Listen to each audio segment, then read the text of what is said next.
En tan solo segundos compartiremos la lectura sin comentarios del libro El conflicto de los siglos, escrito por Elena Harman de White.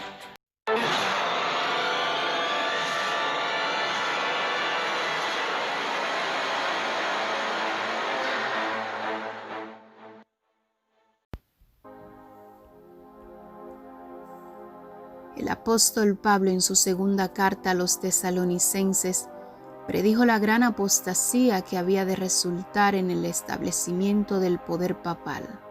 Declaró respecto al día de Cristo: ese día no puede venir sin que venga primero la apostasía y sea revelado el hombre de pecado, el hijo de perdición, el cual se opone a Dios y se ensalza sobre todo lo que se llama Dios o que es objeto de culto, de modo que se siente en el templo de Dios, ostentando que Él es Dios. Segunda de Tesalonicenses capítulo 2, versos 3 y 4.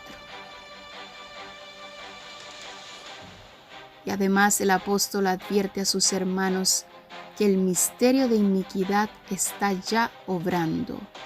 Verso 7. Ya en aquella época veía él que se introducían en la iglesia errores que prepararían el camino para el desarrollo del papado. Poco a poco, primero solapadamente y a hurtadillas, y después con más desembozo, conforme iba cobrando fuerza y dominio sobre los espíritus de los hombres, el misterio de iniquidad hizo progresar su obra engañosa y blasfema.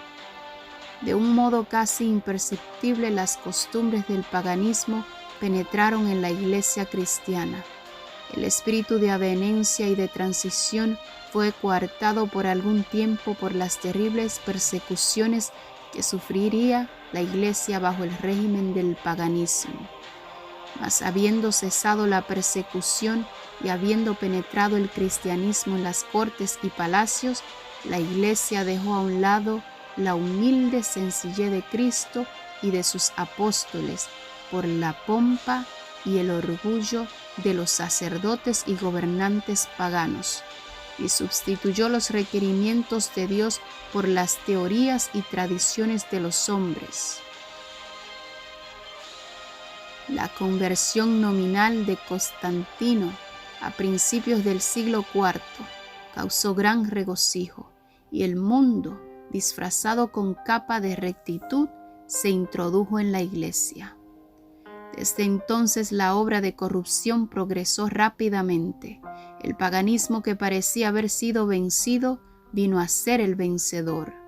Su espíritu dominó a la iglesia. Sus doctrinas, ceremonias y supersticiones se incorporaron a la fe y al culto de los que profesaban ser discípulos de Cristo.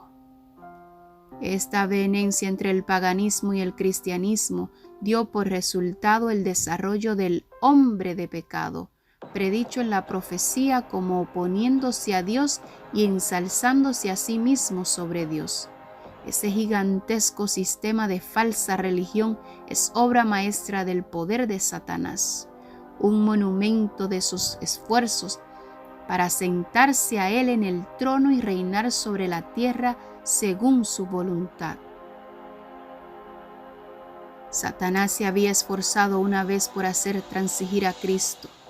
Vino a donde estaba el Hijo de Dios en el desierto para tentarle, y mostrándole todos los reinos del mundo y su gloria, ofreció entregárselo todo con tal de que reconociera la supremacía del príncipe de las tinieblas. Cristo reprendió al presuntuoso tentador y le obligó a marcharse. Pero al presentar las mismas tentaciones a los hombres, Satanás obtiene más éxito. A fin de asegurarse honores y ganancias mundanas, la iglesia fue inducida a buscar el favor y el apoyo de los grandes de la tierra, y habiendo rechazado de esa manera a Cristo, tuvo que someterse al representante de Satanás, el obispo de Roma.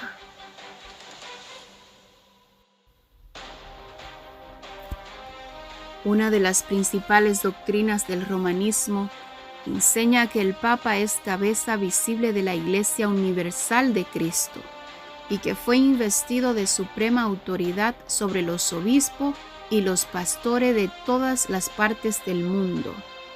Aún más, al Papa se le han dado los títulos propios de la divinidad. Se le ha titulado Señor Dios el Papa y se le ha declarado infalible. Exige que todos los hombres le rindan homenaje, la misma pretensión que sostuvo Satanás cuando tentó a Cristo en el desierto. La sostiene aún por medio de la Iglesia de Roma. Muchos son los que están dispuestos a rendirle homenaje. Pero los que temen y reverencian a Dios resisten esa pretensión, que es un desafío al cielo, como resistió Cristo las tendencias del asunto enemigo. Al Señor tu Dios adorarás y a Él solo servirás. Lucas capítulo 4, verso 8. Dios no ha hecho alusión alguna en su palabra a que Él haya elegido a un hombre para que sea la cabeza de la Iglesia. La doctrina de la supremacía papal se opone abiertamente a las enseñanzas de las Santas Escrituras. Solo por usurpación puede el Papa ejercer toda autoridad sobre la Iglesia de Cristo.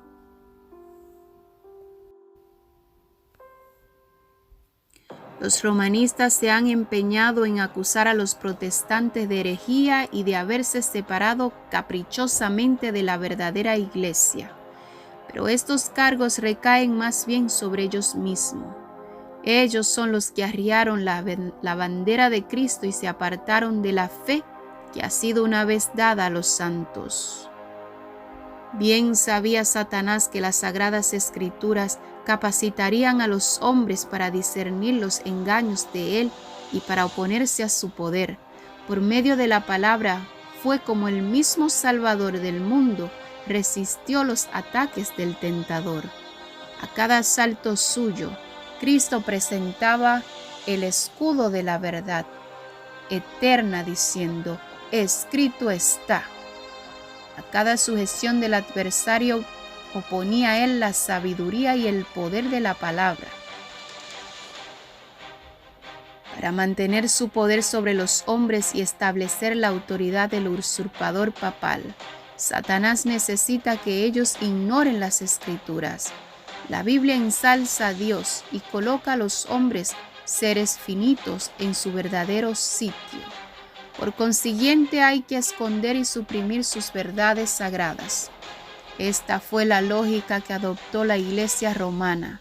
Por centenares de años fue prohibida la circulación de la Biblia.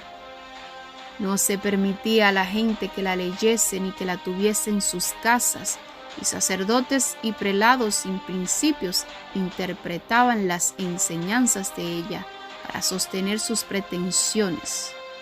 Así fue como el Papa vino a ser reconocido casi universalmente como vicegerente de Dios en la tierra, dotado de autoridad sobre la Iglesia y el Estado.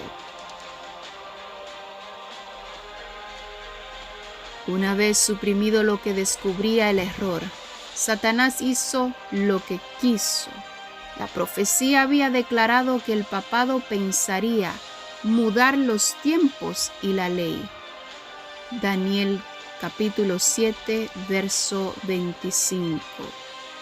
No tardó en iniciar esta obra para darla a los convertidos del paganismo, algo que equivalería al culto de los ídolos, y para animarles a que aceptaran nominalmente el cristianismo.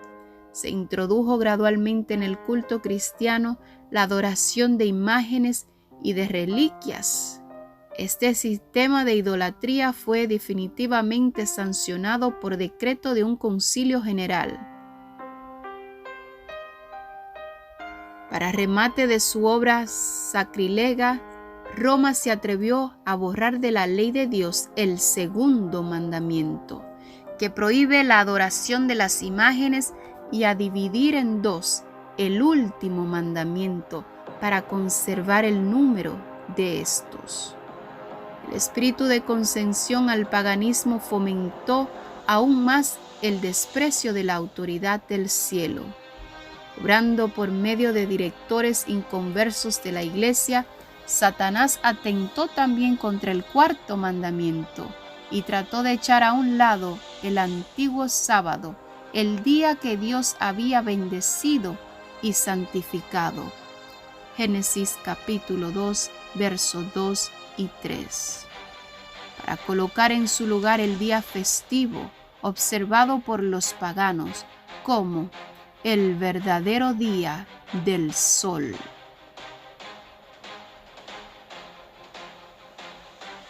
Este intento no se hizo al principio abiertamente.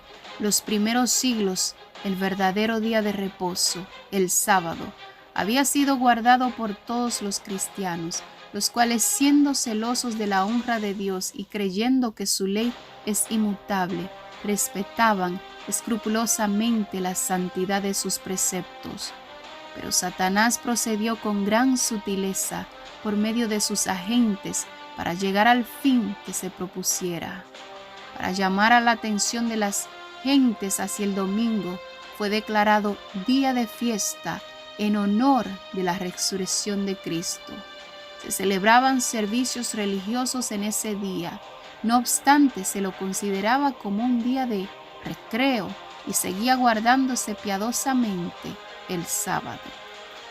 Con el fin de preparar el terreno para la realización de sus fines, Satanás indujo a los judíos antes del advenimiento de Cristo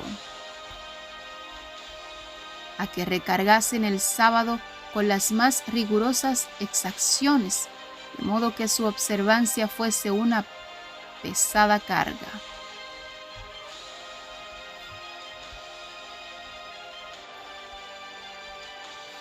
Aprovechándose luego de la falsa luz bajo la cual lo había hecho considerar, hízolo despreciar como institución judaica.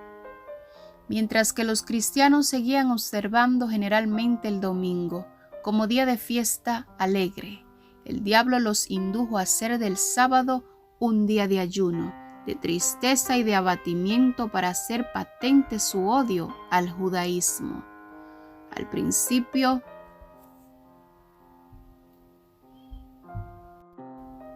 del siglo IV, el emperador Constantino expidió un decreto que hacía del domingo un día de fiesta pública en todo el Imperio Romano. El día del sol fue reverenciado por sus súbditos paganos y honrado por los cristianos, pues era política del emperador conciliar los intereses del paganismo y del cristianismo que se hallaban en pugna. Los obispos de la Iglesia, inspirados por su ambición y su sed de dominio, hicieron obrar así, pues comprendieron que si el mismo día era observado por cristianos y paganos, estos llegarían a aceptar nominalmente el cristianismo y ellos reducirían en beneficio del poder y la gloria de la Iglesia. Pero a pesar de que muchos cristianos piadosos fueron poco a poco inducidos a reconocer ciertos caracteres sagrados al domingo, no dejaron de considerar el verdadero sábado como el día santo del Señor ni observarlo en cumplimiento del cuarto mandamiento. Pero no paró aquí la obra del jefe engañador. Había resuelto reunir al mundo cristiano bajo su bandera y ejercer su poder por medio de su vicario, el orgulloso pontífice, que aseveraba ser el representante de Cristo. Realizó su propósito valiéndose de paganos semiconvertidos, de prelados ambiciosos y de eclesiásticos amigos del mundo. Convocábase de vez en cuando grandes concilios en que se reunían los dignatarios de la Iglesia de todas partes del mundo. Casi en cada concilio el día de reposo que Dios había instituido era deprimido un poco más, en tanto que el domingo era exaltado en igual proporción. Así fue como la fiesta pagana llegó a ser honrada como institución divina, mientras que el sábado de la Biblia era declarado reliquia del judaísmo y se pronunciaba una maldición sobre sus observadores. El gran apóstata había logrado ensalzarse a sí mismo sobre todo lo que se llama Dios o que es objeto de culto. Se había atrevido a alterar el único precepto, la ley divina que señala de un modo infalible a toda la humanidad, al Dios viviente y verdadero. En el cuarto mandamiento Dios es dado a conocer como el creador de los cielos y de la tierra, y distinto, por lo tanto, de todos los dioses falsos. Como monumento conmemorativo de la obra de la creación, fue santificado el día séptimo, como un día de descanso para el hombre. Estaba destinado a recordar siempre a los hombres que el Dios viviente es fuerte, fuente de toda existencia y objeto de reverencia y adoración. Satanás se esfuerza por disuadir a los hombres de que se sometan a Dios y obedezcan a su ley, y por lo tanto dirige sus golpes especialmente contra el mandamiento que representa a Dios como al Creador. Los protestantes alegan ahora que la resurrección de Cristo en el domingo convirtió a dicho día en el día del Señor, pero las Sagradas Escrituras en nada confirman este modo de ver. Ni Cristo ni sus apóstoles confirieron semejante honor a ese día. La observancia del domingo como institución cristiana tuvo su origen en aquel misterio de iniquidad, que ya había iniciado su obra en los días de San Pablo. ¿Dónde y cuándo adoptó el Señor a este hijo del papado? ¿Qué razón válida puede darse en favor de un cambio que las Santas Escrituras no sancionan? En el siglo VI del Papa concluyó por afirmarse: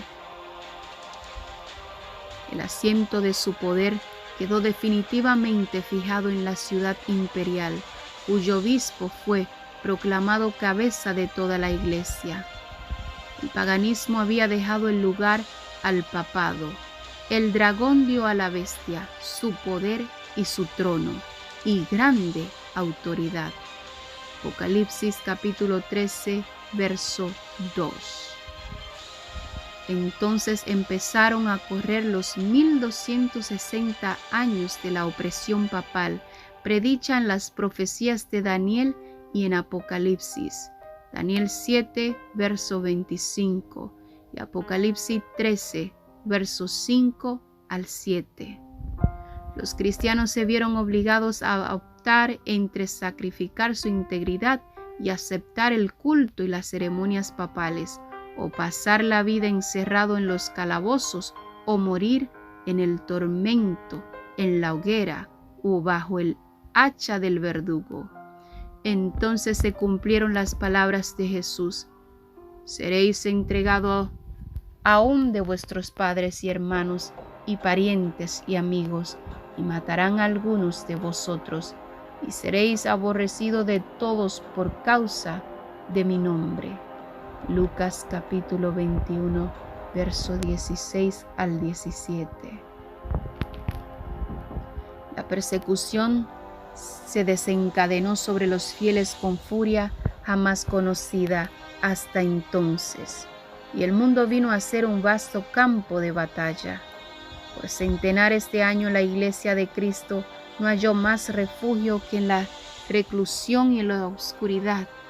Así lo dice el profeta: y a la mujer huyó al desierto, donde tiene lugar aparejado de Dios, para que allí la mantengan 1260 días.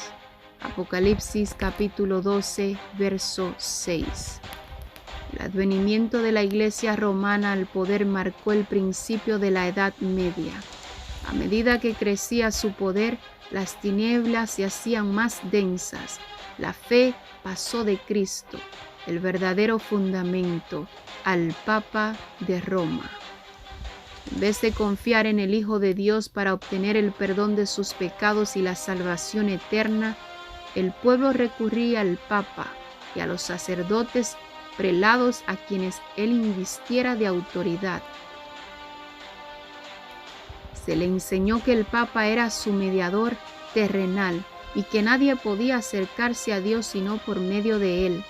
Y andando el tiempo se le enseñó también que para los fieles el Papa ocupaba el lugar de Dios y que por lo tanto debían obedecerle implícitamente. Con solo desviarse de sus disposiciones se hacían acreedores a los más severos castigos que debían imponerse a los cuerpos y almas de los transgresores. Así fueron los espíritus de los hombres desviados de Dios y dirigidos hacia el hombre, hacia hombres falibles y crueles. Sí, aún más, hacia el mismo príncipe de las tinieblas que ejercía su poder por medio de ellos. El pecado se disfrazaba como manto de santidad. Cuando las santas escrituras se suprimen y el hombre llega a considerarse como ente supremo, ¿qué otra cosa puede esperarse sino fraude, engaño y degradante iniquidad? Al ensalzarse las leyes y las tradiciones humanas, se puso de manifiesto la corrupción que resulta siempre del menosprecio de la ley de Dios. Días azarosos fueron aquellos para la Iglesia de Cristo. Pocos, en verdad, eran los sostenedores de la fe. Aun cuando la verdad no quedó sin testigos, a veces parecía que el error y la superstición concluirían por prevalecer completamente y que la verdadera religión iba a ser desarraigada de la tierra. El Evangelio se perdía de vista, mientras que la forma de religión se multiplicaban y la gente se veía abrumada bajo el peso de sanciones rigurosas. No solo se le enseñaba a ver en el Papa a su mediador, sino aún a confiar en sus propias obras para la expiación del pecado.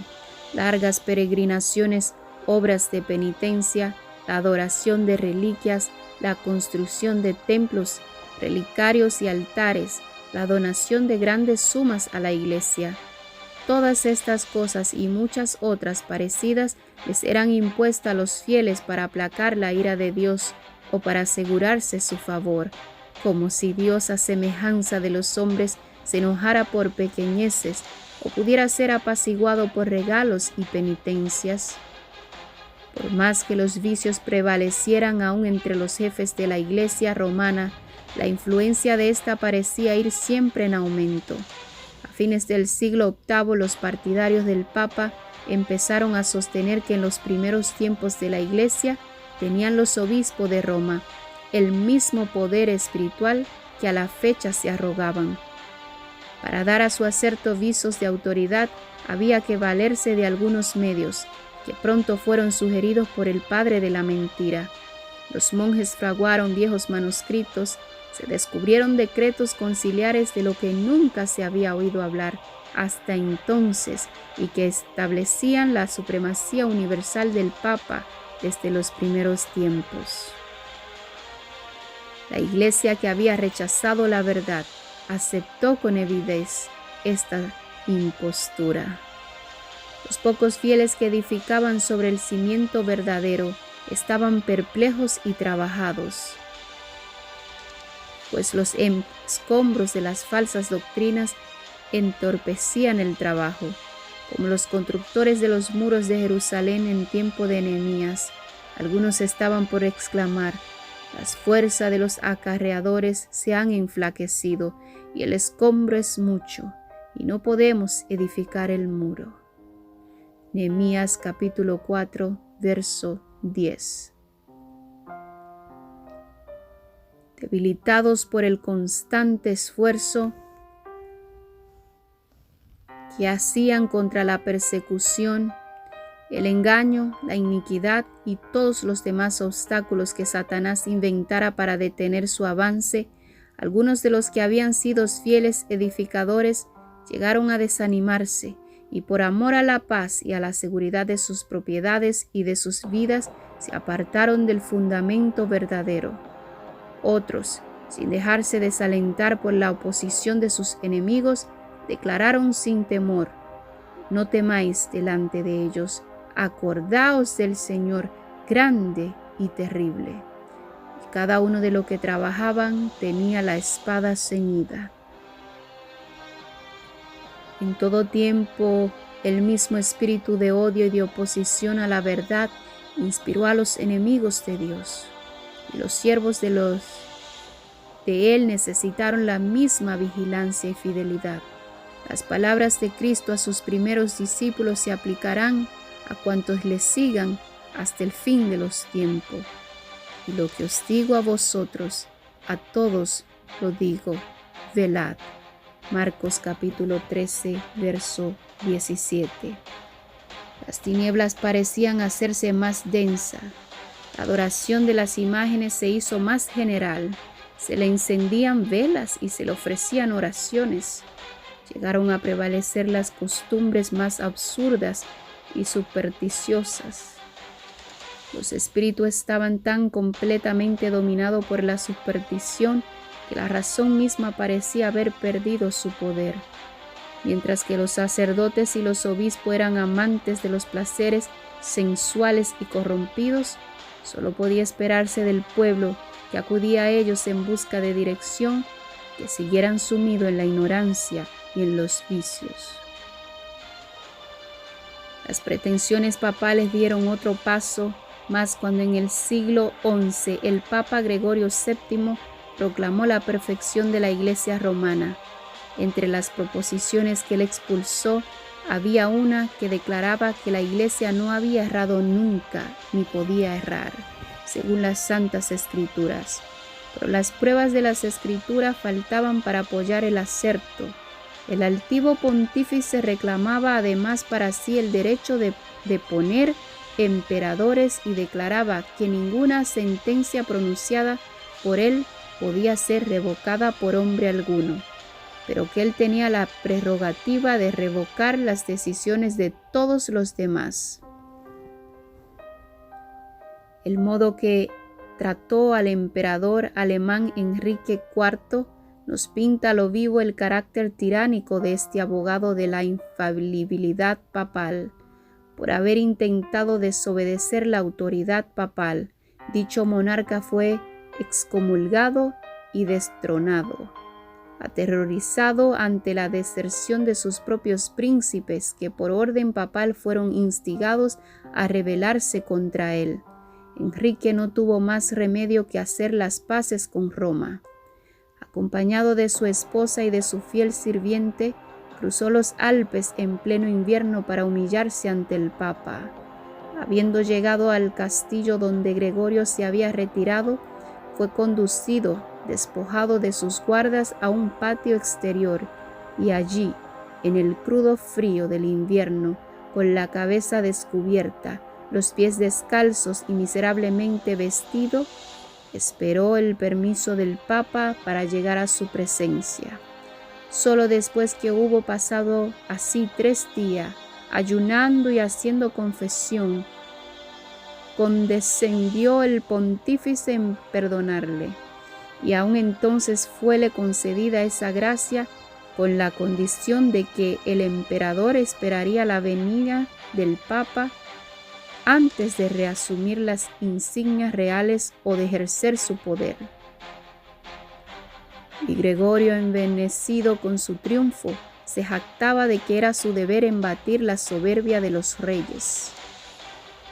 Cuando notable contraste hay entre el despótico orgullo de tan altivo pontífice y la mansedumbre y humildad de Cristo, quien se presenta a sí mismo como llamando a la puerta del corazón para ser admitido en él y traer perdón y paz, y enseñó a sus discípulos: el que quiere entre vosotros ser el primero, será vuestro siervo. Mateo capítulo 20, verso 27. Los siglos que sucedieron presenciaron un constante aumento del error en las doctrinas sostenidas por Roma. Aún antes del establecimiento del papado, las enseñanzas de los filósofos paganos habían recibido atención y ejercido influencia dentro de la Iglesia. Muchos de los que profesaban ser convertidos se aferraban aún a las dogmas de su filosofía pagana, y no solo seguían estudiándolos a ellos mismos, sino que inducían a otros a que los estudiaran también, a fin de extender su influencia entre los paganos. Así se introdujeron graves errores en la fe cristiana. Uno de los principales fue la creencia en la inmortalidad natural del hombre y en su estado consciente después de la muerte. Esta doctrina fue la base sobre la cual Roma estableció la invocación de los santos y la adoración de la Virgen María. De la misma doctrina se derivó también la herejía del tormento eterno para los que mueren impenitentes, que muy pronto figuró en el credo papal. De este modo se preparó el camino para la introducción de otra invención del paganismo, a la que Roma llamó purgatorio, de la que se valió para aterrorizar a las muchedumbres crédulas y supersticiosas. Con esta herejía Roma afirma la existencia de un lugar de tormento, en el que las almas de los que no han merecido eterna condenación han de ser castigadas por sus pecados, y de donde una vez limpiadas de impureza son admitidas en el cielo. Una impostura más necesitaba Roma para aprovecharse de los temores y de los vicios de sus adherentes. Fue esta la doctrina de la indulgencia. A todos los que se alistasen en la guerra que emprendía el pontífice para extender su dominio temporal, castigar a sus enemigos o exterminar a los que se atreviesen a negar su supremacía espiritual, se concedía plena remisión de los pecados pasados, presentes y futuros, y la condenación de todas las penas y castigos merecidos. Se enseñó también al pueblo que por medio de pagos hechos a la Iglesia podía librarse uno del pecado y librar también a las almas de sus amigos difuntos, entregadas a las llamas del purgatorio. Por estos medios llenaba Roma sus arcas y sustentaba la magnificencia, el lujo y los vicios de lo que pretendían ser representantes de aquel que no tuvo dónde recostar la cabeza. La institución bíblica de la Cena del Señor fue sustituida por el sacrificio idolátrico de la misa. Los sacerdotes papales aseveraban que con sus palabras podían convertir el pan y el vino en el cuerpo y sangre verdaderos de Cristo. Con blasfema presunción se arrogaban el poder de crear a Dios creador de todo. Se le obligaba a los cristianos, so pena de muerte, a confesar su fe en esta horrible herejía que afrentaba al cielo. Muchísimos que se negaron a ellos fueron entregados a las llamas. En el siglo XIII se estableció la más terrible de las maquinaciones del papado, la Inquisición. El príncipe de las tinieblas obró de acuerdo con los jefes de la jerarquía papal. En sus concilios secretos, Satanás y sus ángeles gobernaron los espíritus de los hombres perversos, mientras que invisible acampaba entre ellos un ángel de Dios que llevaba apunte de sus malvados decretos y escribía la historia de ellos por demás horrorosas para ser presentados a la vista de los hombres. Babilonia, la Grande, fue embriagada de la sangre de los santos. Los cuerpos mutilados de millones de mártires clamaban a Dios venganza contra aquel poder apóstata. El papado había llegado a ejercer su despotismo sobre el mundo. Reyes y emperadores acataban los decretos del pontífice romano. El destino de los hombres, en este tiempo y para la eternidad, parecía depender de su albedrío. Por centenares de años las doctrinas de Roma habían sido extensa e implícitamente recibidas, sus ritos cumplidos con reverencias y observadas sus fiestas por la generalidad. Su clero era colmado de honores y sostenido con la liberalidad. Nunca desde entonces ha alcanzado Roma tan grande dignidad, magnificencia ni poder. Mas el apogeo del papado fue la medianoche del mundo. Las sagradas escrituras eran casi desconocidas no solo de las gentes, sino de los mismos sacerdotes. A semejanza de los antiguos fariseos, los caudillos papales aborrecían la luz que habría revelado sus pecados, rechazada la ley de Dios, modelo de justicia, y ejercieron poderío sin límites y practicaron desenfrenadamente los vicios. Prevalecieron el fraude, la avaricia y el libertinaje. Los hombres no retrocedieron ante ningún crimen que pudiese darles riqueza o posición. Los palacios de los papas y de los prelados eran teatros de los más viles excesos. Algunos de los pontífices reinantes se hicieron reos de crímenes tan horrorosos que los gobernantes civiles tuvieron que procurar deponer a dichos dignatarios de la Iglesia como monstruos demasiado viles para ser tolerados. Durante siglos Europa no progresó en la ciencia, ni en las artes, ni en la civilización. La cristiandad quedó moral e intelectualmente paralizada.